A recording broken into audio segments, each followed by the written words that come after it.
Hello बच्चों, आज हम जीरोथ लॉ ऑफ थर्मोडायनामिक्स के बारे में बात करेंगे, जिससे हम कॉन्सेप्ट ऑफ टेम्परेचर को समझते हैं।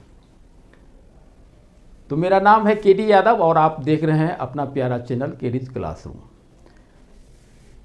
आप इस वीडियो को देखिए, समझिए, और कोई प्रॉब्लम है तो कमेंट्स में लिखिए, लाइक कीजिए, सब्सक्राइब कीजिए। ये आपका अपना चैनल है, बातों को आराम से सीखिए, समझिए, अपना चैनल है, राइट।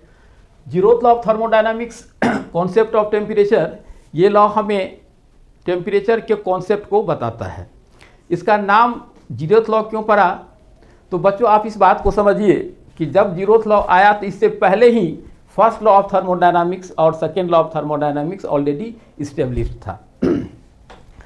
ये आपको रिलेट करता है फर्स्ट लॉ से और सेकेंड लॉ से भी। इस लॉ को समझने से आप first law of thermodynamics and second law of thermodynamics को बहुत अच्छे से समझ सकते हैं। अब इसका नाम जीरोथ लॉ इसलिए पड़ा कि पहले से फर्स्ट लॉ ऑफ थर्मोडायनामिक्स था, सेकेंड लॉ ऑफ थर्मोडायनामिक्स था, तो थर्ड लॉ ऑफ थर्मोडायनामिक्स नहीं हो सकता था, तो साइंटिस्ट ने इसे जीरोथ लॉ ऑफ थर्मोडायनामिक्स के नाम से इसको इस्टेब्लिश किया। ये लॉ क्या है तो इसको समझते हैं पहले कि दो सिस्टम है ए और बी, और ए और बी के बीच में ये एडियाबैटिक कंडीशन लगा हुआ है। एडियाबैटिक मतलब इस हो के हीट फ्लो नहीं करेगा, ए से बी में हीट नहीं जाएगा और बी से ए में हीट फ्लो नहीं करेगा। तो ये आपका इंसुलेटेड है, डैट मीन्स कंप्लीटली इंसुलेटेड है, ए और बी कंप्लीटली इंसुलेटेड है, राइट। नेक्स्ट तीसरा सिस्टम है सी, जो कि ए से भी जुड़ा हुआ है और बी से भी जुड़ा हुआ है, लेकिन ये एडियाबैटिक नहीं है, इसमें हीट फ्लो करेगा।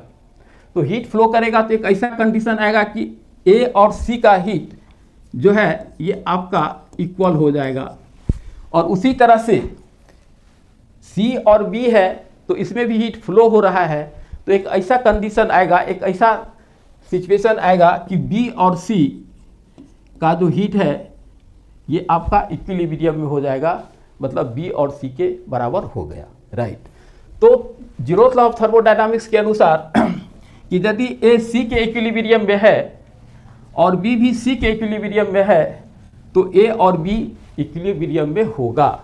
ए जो है ये आपका बी के इक्विलिब्रियम में होगा, इसे ही बोलते हैं जीरोथ लॉ ऑफ थर्मोडायनामिक्स, ठीक है।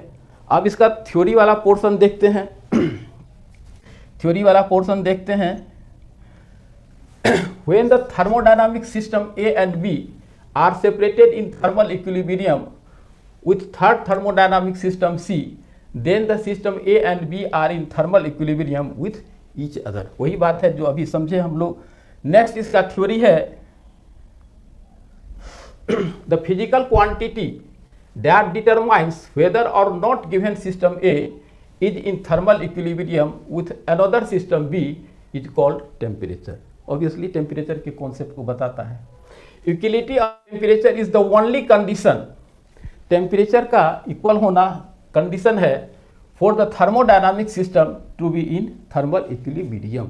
थर्मल इक्विलिब्रियम में है, इसका मतलब ये होगा कि टेम्परेचर सेम है।